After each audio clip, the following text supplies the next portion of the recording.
Syria କାଲି କଲେଜରୁ ଫେରିଲା ବେଳେ ଆମ୍ବୁଲ ନେଇକି ଆସିବୁ ତ। ମମି କାଲି ବନ୍ଦ ଅଛି। ହଁ କାହିଁକି ବନ୍ଦ ଅଛି? ମମି କାଲି ଖାଲି ଆମ କଲେଜ ନୁହଁ ପୁରା ଓଡ଼ିଶା ବନ୍ଦ ଅଛି। ଓଡ଼ିଶା ବନ୍ଦ କ'ଣ ପାଇଁ ଗୋ?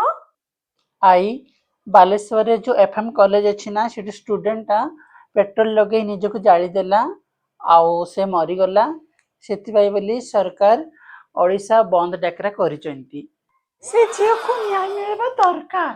ଏବେ ନ୍ୟାୟ ମିଳିଲେ କ'ଣ ହବ ଶାଶୁମା? ଝିଅ ବଞ୍ଚିଥିଲା ବେଳେ କିଏ ତା କଥା ଶୁଣିଲେନି, କୋଉ ନେତା ମନ୍ତ୍ରୀ କେହି ବି ନୁହଁ। ଏବେ ମଲା ପରେ ସମସ୍ତେ ଧାଇଁ ଆସିଛନ୍ତି ସେ ଝିଅକୁ ନ୍ୟାୟ ଦେବା ପାଇଁ। ଶ୍ରିୟା ତୁ କଲେଜ ଯାଉଛୁ ଯା, ହେଲେ କେବେ ବି ଏମିତି ଯଦି ପରିବର୍ତ୍ତନ ଘଟିବ ଆମକୁ ସବୁ କଥା ସେୟାର କରିବୁ। ଆଉ ନାତୁଣୀ ତୋର ଯଦି କ'ଣ ହୁଏ ଏଠି କାହାର କିଛି ଯିବନି, ଆମର ହିଁ କ୍ଷତି ହବ, ବୁଝିଲୁ? ଆମେ ମିଶିକି ସେଇ ଝିଅଙ୍କ ନାଁରେ ଭଗବାନଙ୍କୁ ପ୍ରାର୍ଥନା କରିବା ଯେମିତିକି ତା ଆତ୍ମାକୁ ଶାନ୍ତି ମିଳୁ। ଠିକ ଅଛି? ହଁ ଠିକ କଥା କହୁଛୁ ତୁ। ଭଗବାନ ସେଇ ଝିଅଙ୍କ ଆତ୍ମାକୁ ଶାନ୍ତି ମିଳୁ।